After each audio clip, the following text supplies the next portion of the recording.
To, nakikita ba niyo ito? Paalaala lang natin. Nakakalimutan eh. Inililihis nila yung issue ngayon sa kung ano-ano. Di ba? Yon. Si Apollo Kibuloyan na may mga warrant of arrest sa Amerika at saka dito sa Pilipinas. Baka nakakalimot yung iba. Dalawa yung warrant of arrest galing sa Korte, Pasig at Davao Regional Trial Court. At yun pong warrant of arrest sa Senado na hindi naman pinigilan, hindi naman nag-issue ng temporary restraining order ang Korte Suprema matapos magpetisyon ang kampo ni Kibuloy. Diba? Hinihingin lang ng komento yung tawag dito, ang Senado. Nakakatawa nga dahil pinapalabas ng mga vlogger na pro Kibuloy, nanalo daw si Kibuloy, sus merosip. Anong panalo dun? Panalo si Kibuloy kung nag-issue ng temporary restraining order laban doon sa warrant of arrest. Ang ibig sabihin nun, pinipigilan. Eh wala naman TRO eh. Anong panalo? Ako naniniwala, mas panalo ang Senado kasi hindi naglabas ng TRO. Sa halip, ang ginawa ng Supreme Court, hinihingan ng komento ang Senado tungkol doon sa petition. O di ba? Anong panalo ni Kibuloy doon? Di ba? Binaligtad na naman no mga vlogger ni Kibuloy yung istorya. Nilinlang na naman kayo. Ay ako, nakakaintindi tayo ng proseso. Di naman sa pagyayabang. Pag ikaw ay nagpetisyon sa korte at nahingi ng TRO, tapos hindi naglabas ng TRO sa gusto mo, o edi talo ka. Sa halip nga ilabas, pinagpapaliwanag yung kabila. O edi, buhay na buhay yung warrant of arrest. Kaya kung nga pinakita yung mukha ni Kibuloy, baka ako nagkakalimutan na Yan po yung hinahanap ng batas. Yung pinalabas ng Senado na warrant of arrest, under the law, may power ang Senado. Yung warrant of arrest, court order, lalo na yon, mabigat yon. Sexual harassment at saka qualified trafficking, non-bailable offense, yung sa Pasig. Nasa na ngayon? Ngayon, ang nakikita ko sa aking sariling opinion dito sa aking channel, Mike Abby Opinions, inililihis na yung issue nung mga vlogger at kanilang mga member dyan sa SMNI at yung kanilang organization. Ang binubuhay na yung drug test. At saka yung nahuli na tunitunilad ng drugs dun sa Batangas, binabago nila, pinapainit nila. Sinisira nila ang kredibilidad ng gobyerno at ng mga pulis dahil scripted. Scripted daw yun. Sino mo nagpapakalat yan? Duterte at Kibuloy vlogger. Para ilihis yung pagiging wanted na, pagtatago na, pag-iwas ni Kibuloy sa warrant of arrest. Kasi sila yan. Yung Duterte at Kibuloy vlogger, isang grupo yan. Duterte, Kibuloy followers, sila lang yun. Hindi nga makapag-organize ng malaking rally kasi matagal ko na sinabi, wala pa nga 50,000 ang member ni Kibuloy. Isang kukuha ng maraming rally yun. Maliban kung sila mamulot dyan sa gilid-gilid, babayaran nila para mag-rally. Pero yung as-in member, hindi ganun kalaki sila. Matagal ko na sinabi yan. Hindi totoo, meron silang milyon. Diba? Yun naman ang totoo. Huwag na tayong, alam mo yung pagsasabi ng totoo, ang sarap ng feeling.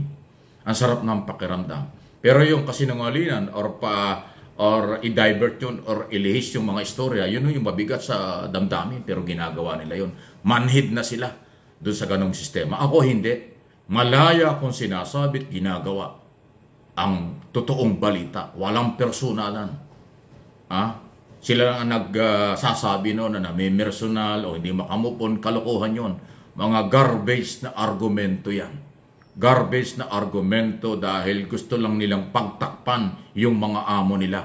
Gusto lang pagtakpon yung kanilang mga pinagtatanggol. Kung anong dahilan, bahala na kayo na mga nanonood at nakikinig. Kaya ang tanong, muli, nasaan na?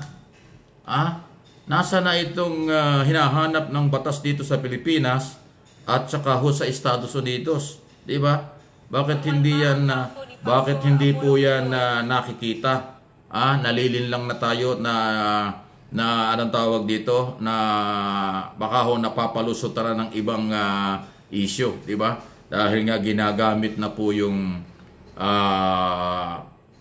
mga issue laban sa gobyerno at yung panggugulo sa gobyerno pamimersonal sa gobyerno at sa ating Pangulo noong mga ang tawag dyan, ayan o, yan yung mga baka makalimutan nyo, yan kayo, ayan yung mga we are wanted, mga kasama niya, o yan, yan po yun, di ba? Yan, o yan, baka makalimutan, yun yung abogado niya, okay? Anyway, so PNP at NBI, sana rin magtagumpay kayo kasi kung hindi ho nyo mahuhuli yan, talaga hong lutang na lutang yung kahinaan pa ng ating mga law enforcement agency. Nakakahiya yan at hindi pwedeng ipagmalaki sa international community kung mayroong mabagal na galawan. Okay? Any comment, reaction sa bagay na ito? Pangalawa, nako, ito na. Alam nyo, meron pong mga epekto kasi sa isang organization o sa isang samahan, pribado at pampubliko, lalo na sa gabinete, kapag ka po bad shot na ang isang cabinet secretary sa punong ehekutibo. Yung issue ng complicated at saka bad shot. Yan bad shot yung issue. Kasi mayroong isang vlogger na natatawa naman ako doon. Bad trip. Wala naman sinabing bad trip. Yung bad trip at saka bad shot, magkaiba yun. Diba? Pinipilit na parehas daw yun, papalusot pa, maling-mali. Hindi kasi nakikinig. Feeling magaling Ayan o. So, bad shot ang sinabi ni First Lady, si Sara Duterte, Vice President. Sinasabi naman ng ating Pangulong Marcos, complicated na sa pamilyang Duterte. May epekto po yan sa relasyon sa gabinete. At ako naniniwala, kahit yung ibang mga membro ng gabinete, medyo ilang na yan, mag-iiba na rin ang kailang treatment o pakikisama kay Secretary Sara Duterte. Kasi nga, yung boss nila nagsalita ng complicated na. Yung asawa ng Pangulo nagsalita na bad shot na. O paano naman magiging solido pa? Kaya nga kung delikadesa lang pairalin, hindi pa pride, abay dapat sabi nga sa Batangas, abay dapat naggagayak na para umalis. Ay ayaw gawin So nakikipagplastika na lang. Tinitiis na lang. Isipin mo, pag yung asawa ng Pangulo, First Lady, nagsabing bad shot na, ibig sabihin, wala na sa'yo, ayaw na sa'yo. Ano pa bang message nun? Gusto mo ba Pangulo pa ang magsabi nun? Masakit. Ay hindi gagawin ng Pangulo yun. Kasi ang gusto ng Pangulo pa rin ay maging professional bilang presidente at ayaw niyang makasakit kasi mabait. Pero dapat yung isang tao ay makaramdam. Tandaan nyo, ito mararamdaman ito ni Vice President Sara at Secretary Duterte. Maraming membro ng gabinete na hindi na talaga mainit ang pagtanggap sa kanya sa lahat ng okasyon. Kung meron man yan, plastika na lang, hindi solid ng ganong katinding. Kasi nga, may lamat na Kaya nakita nyo yung mga departure arrival speech ng Pangulo, yun hindi niya napapansin. Halos walang lumalapit at nakikipag-usap ng matagal kay Vice President Secretary. Yun na yung masamang epekto, pero hindi yata nararamdaman ni Sara yan ano inyong masasabi niya? Pag bad shot na, ayaw na. Okay? Pag complicated na, matindi na yung lamat. Diba? Kung sa El Nino, bitak-bitak na ang lupa. Kung earthquake, bitak na rin ang kalye. May lamat ng malaki. Yun yun.